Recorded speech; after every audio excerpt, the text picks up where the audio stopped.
90 दिन में ये क्राइम कंट्रोल कर लेंगे? देखें, सुहेल ज़फर चट्टा ने एक बड़ी खूबसूरत बात की है। उन्होंने एक ऐलान किया, जिस तरह साबिक सीसीपी लाहौर थे परवेज राठौर जी बिल्कुल, उन्होंने एक ऐलान किया था कि अगर किसी के पास नाजायज असला है तो वो जमा करवा दे, उसके खिलाफ कोई कार्रवाई नहीं होगी। तो बहुत से लोगों ने पुलिस लाइन के गुजर सिंह में अपने जो नाजायज असले वेपन थे वो जमा भी करवाए। फिर उन्होंने एक और भी ऐलान किया कि जो किसी डाकू को मार भी देगा तो मैं उसे एप्रिसिएशन लेटर दूंगा। परवेज राठौर ने ये ऐलान किया, जिसके बाद कई जगह पर शहरियों ने डाकुओं पर गोली चलाई और उनको पुलिस लाइन में बुलवाकर एप्रिसिएशन लेटर दिया गया। तो अभी भी हम देख रहे हैं कि कई मसाजिद में ऐलान हो रहे हैं, पता नहीं अब वो कहाँ पे हो रहे हैं, वीडियो आती हैं सोशल मीडिया पे, ये सही है? जी, सुहेल ज़फर चट्टा ने खुद भी ऐलान कर दिया है कि अगर कोई जराइम पेशा, उसके खिलाफ कितने भी मुकदमा दर्ज हैं, वो खुद आकर सरेंडर करेगा, वो पेश हो जाएगा और तौबा करेगा कि आइंदा वो ऐसे नहीं करेगा। लोगों की आ रही तस्वीरें कि टोपियां पहनी है, मस्जिद के अंदर कुरान पकड़े हैं, ये सब कुछ हो रहा है? जी बिल्कुल हो रहा है, लेकिन अगर कोई बंदा सीधे रास्ते पे आना चाहता है तो उसको जरूर मौका देना चाहिए। बेशुमार ऐसे लोग हैं, पूरी दुनिया में रिसर्च सेंटर बने हुए हैं। चाइना में 327 रिसर्च सेंटर है, वहां पर 2 बंदे मिनिस्टर बने जो जराइम पेशा थे। तो अगर हम किसी बंदे को मौका दें, जरूर देना चाहिए। लेकिन अगर यही तरीकाकार रहा जो पहले सीआईए करती रही है, ओसीयू में भी ऐसे बहुत से मुकाबले हुए हैं। अभी पिछले दिनों में ऐसी रिकॉर्डिंग मौजूद थी कि सीआईए के बंदे जो थे, उन्होंने बंदे पकड़े, दुश्मनदारों से बात की, उनको मार दिया। इंस्पेक्टर आबिद बॉक्सर के पास बहुत से सबूत पड़े हैं ऐसे, जिसकी वजह से आबिद बॉक्सर को भी घर से उठाया गया और उसको सीआईए कोतवाली ले जाकर तो उसके किसी मुखालिफ से बात भी करवाएगी कि जी पकड़ लिया।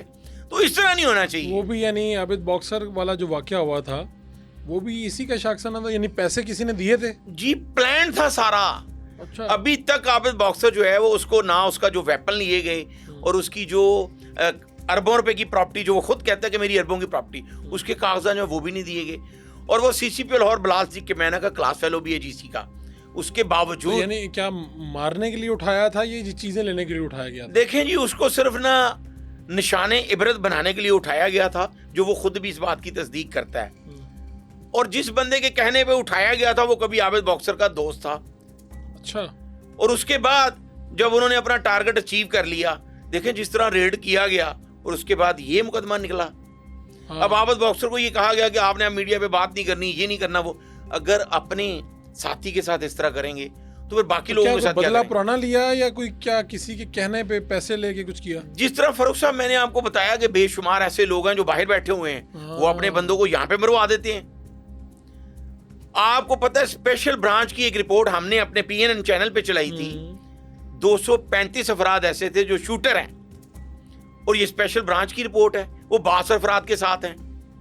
अब उनके खिलाफ क्यों नहीं कार्रवाई होती? उनमें से 40 अफराद मारे भी, बाकी कोई 15-20 जेल में भी गए। लेकिन अगर स्पेशल ब्रांच एक बेहतरीन विंग है, वो बता रहा है कि कत्लो गारत इन 235 शूटर्स ने की है, तो फिर अभी तक वो गिरफ्तार नहीं हुए।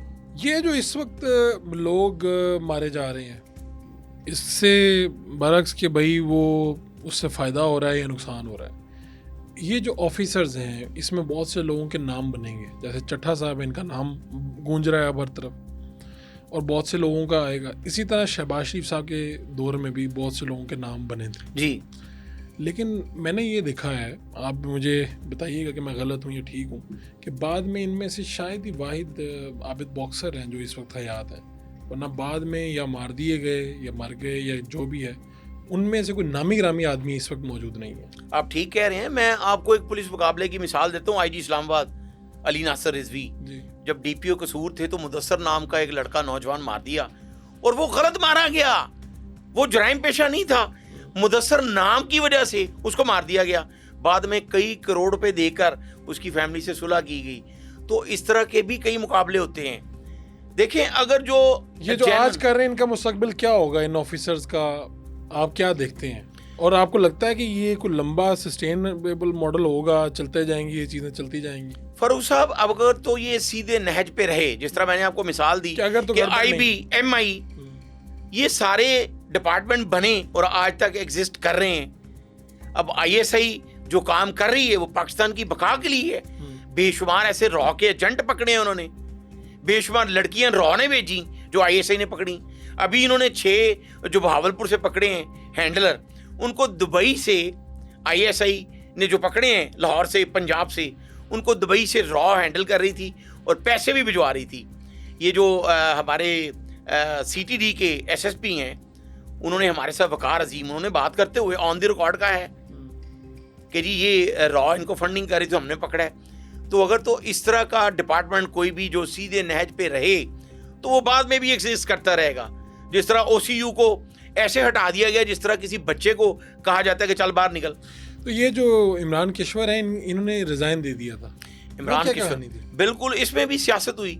دیکھیں کوئی بھی فورس اس وقت کامیاب ہوتی ہے دنیا میں, آپ دیکھ لیں ہسٹری, ایک تو اس کی کوآرڈینیشن ہو, ٹیم ورک ہو, اور دوسرا اس فورس کے شہری اس کا ساتھ دیں. اور فورسز کا شہری اس وقت ساتھ دیتے ہیں جب ان میں احساس تحفظ پیدا ہو. اب پوری دنیا میں آپ گئے ہیں, باہر کے کئی ملکوں میں گئے ہیں, وہاں پہ فورس کو دیکھ کے تو لوگ ان کو ایسے ایسے ویو کرتے ہیں, یہاں پہ دیکھ کے تو پیچھے منہ کر لیتے ہیں کہ یار ساڑھے تو کچھ ارسنا بادن. تو شہریوں میں احساس تحفظ پیدا کرنا چاہیے.